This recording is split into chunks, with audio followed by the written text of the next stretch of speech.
course, I invite Dr. Ramdasi, Sushil Ramdasi, who is Deputy Director Powertrain Engineering in ARI, to share his thoughts.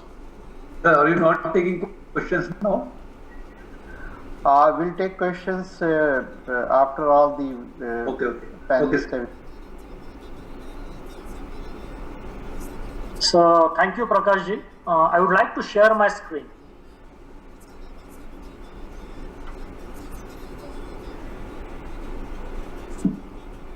Yeah, is the screen visible? Yeah, it is. Yeah. So, good evening all. Mr. Prakash has already introduced myself and about my organization. So, a very brief presentation I'd like to give because there is a time constraint in front of us. So, I will be mainly on topic which is a very relevant from Indian perspective, that is increasing footprint of hydrogen-based e-mobility through indigenization process. Yeah. As previous speaker, Mr. Vikram Gulati, has already touched upon this subject. So, in this presentation, I am going to touch upon 3 points. So, first point, I would like to start with hydrogen fuel cell technology is basically an extension of EV technology. So, whenever we talk about hydrogen as a fuel, I think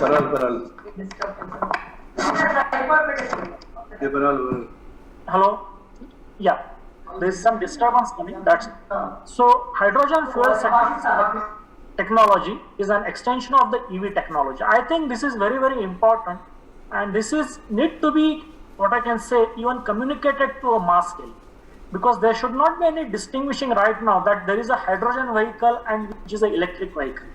Rather, it is an extension of the electric vehicle technology. So, on the screen, you can see that basically the electric vehicle, which is converted into a fuel cell based electric vehicle, which is a very, very simple kind of a concept layout in which you can see a conventional electric drive related systems like battery, then DC converter, then DC to AC inverter, electric motor, then at the back there will be battery management system, motor control units, etc.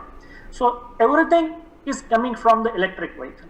But on top of that, on the left hand side, you can see that a fuel cell system which is add-on into the existing EV architecture. So we will go slightly into the more detail of this. So if we divide the entire fuel cell electric vehicle into the 3 segments, as I already mentioned, the first core is the electric vehicle. Second one is the fuel cell plant, which is on the screen. And the third one, if we want to go further in detail, then we have to concentrate on the high pressure hydrogen storage, which is onboard kind of storage. Okay, so if we have quick look at the schematic of this hydrogen PEM fuel cell plant, you can see that there is a fuel cell. Then from cell we are making a stack out of it, and then this stack is fed by the high pressure hydrogen on anode side, and from cathode side we are supplying the oxygen. The objective of showing this slide is that we should capture what are the systems and the components while making a complete fuel cell engine. Because once we have in front of this, then we can talk on the indigenization process.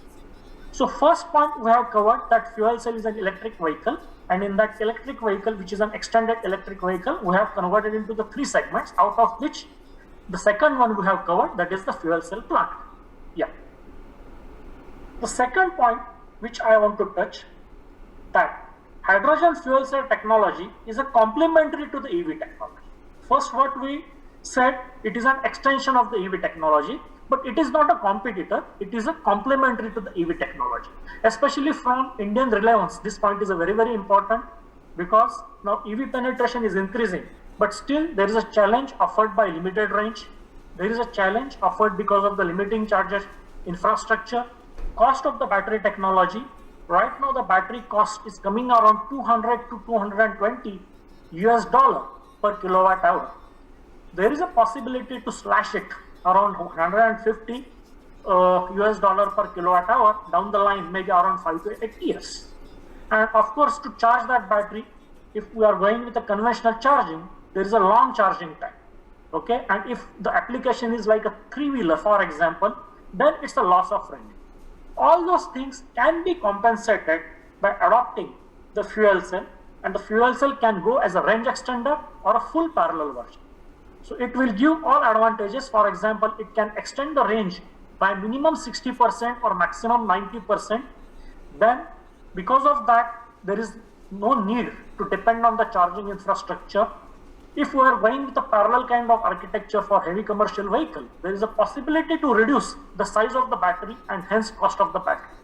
And if we adopt this technology for a three-wheeler, but not as a parallel, maybe in series as a range extender, okay, then there is a possibility that whatever loss of revenue is happening because of standing in the queue, that can be overcome by this.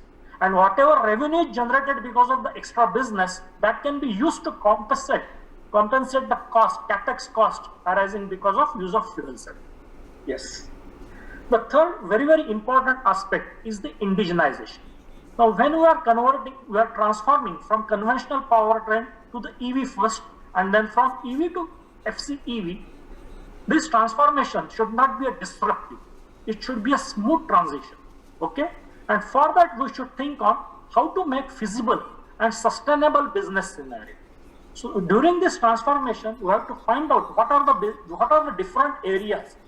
Those areas may be for the research, those areas may be for the design and development, and those areas may be for the manufacturing sector. For example, in the process, you decide what is the stack, balance of plant sizing, range optimization using model-based techniques such as MIL, SIL, PIL. Followed by that, once you decide the size of the fuel cell, then you make an attempt to indigenize it, whether it is PEM or SFC. So for that, you have to make the high fidelity complex models to arrive at these specifications. Third challenge is that if you want to reduce the dependency on the battery, we have to improve transient performance of the fuel cell, especially for a parallel configuration which is used for heavy commercial vehicle. There is a lot of opportunity of indigenization and to make those products in India, the balance of plant, which includes anode side and cathode side components. The list is exhaustive. Then, when you want to convert EV to the FCEV, there are some efficient powertrain or modern architectures which are coming, such as e-axles, which will give a lot of space in the vehicle where you can accommodate the fuel cell on top of the battery. Or instead of single speed transmission, you can think of going for 2 and 3 speed kind of automated manual transmission, because of which the electric range can be improved and because of which the battery sizing can further go down. But this has to be supported by a decentralized system for hydrogen generation and storage solution. This is very important. And at the same time, in the morning, I think we have heard from the Reliance presentation, Sri Mukesh Ambani ji, that Reliance is targeting to offer the hydrogen at a cost of $1 per kg. So right now, I think we have in the range of $7 to $8 per kg. So the journey is very tough, but let's hope for that. And then, of course, the third segment, what I mentioned, is it's basically electric vehicle. So we should also give emphasis and effort for indigenization of electric drive system, components, controllers. So it's not only going to focus on the hydrogen storage or the fuel cell stack, but we have to also indigenize these other components. And of course, in the process, there has to be testing and certification infrastructure which need to be created. So there is a lot of, what I can say, opportunities on R&D, on indigenization, making an ecosystem, supply chain system, management, testing and certification setup. And while doing this, there has to be new business opportunities, scenarios, so that existing stakeholders in the conventional powertrain will get an opportunities during this transformation. So from Indian perspective, this is the market spread. So from Indian perspective, we see that three-wheelers, solid oxide based fuel cell may be a right candidate because you can use existing fuel system. For example, you can use CNG, bio-CNG, bioethanol, biomethanol, use 500 or 250 watts SOFC as a range extender. Then for passenger car, SOFC and PEM, both are good candidates. Then for heavy commercial vehicles, there is no alternative to the pen. And even for the material handling equipments, pen is used widely, and some of the companies have demonstrated in India. Apart from that, we foresee a good potential for converting electric tractors into the fuel cell electric tractors. And for power generation applications, especially for megawatt applications, SOFC is a strong candidate. So this is just what ARA is working on, that is to develop inter and intra-city bus application, converting into the EV into the FCEV through a collaborative way with approach with University of Delaware. Then we are working on converting existing electric tractor into the fuel cell electric tractor. The advantage of this is that in the field we can generate hydrogen by using bio-CNG. So there is a potential to generate the hydrogen infrastructure using bio-CNG or bio-waste products. And this is how the size of the battery, cost of the battery and life of the battery can be protected by offering hydrogen for this particular segment. And the third one, the government of India, the railway ministry is focusing a lot on converting now the existing diesel locomotives into the fuel cell electric locomotives, and ARA is also working very aggressively in this area to venture into this market. Apart from that, the previous speaker what has mentioned that the fuel cell also find good opportunities or huge applications in marine applications. So these are the areas what we foresee from Indian perspective. The last point, we talked about the cost of the fuel cell stack. We talked about the indigenization of the electric drive system and components, but we should not forget at this moment the hydrogen storage we are importing all those components and system associated with it, and it's a very costly, which is making the capex out of the limit. In order to bring the capex, we have to focus on fuel cell stack cost, hydrogen storage cost, and the third one, as I already mentioned, that the battery and the electric drive system components. So there is a lot of potential to develop indigenous hydrogen storage, especially the aluminum composites having as a lining and supported by a carbon fiber composites, so that we can make 350 and 700 bar the hydrogen storage tanks. And the last one, the efficient architectures, which I have already touched upon when you are in a concept stage. So there is an opportunity to use the EXL kind of configuration, so that the entire electric drive is focused at one place, and there is an ample of space available for packaging of the entire fuel cell engine and the hydrogen storage system. So just to summarize, battery electric vehicles are likely to be highly competitive in sectors where daily utilization is less than 500 kilometers.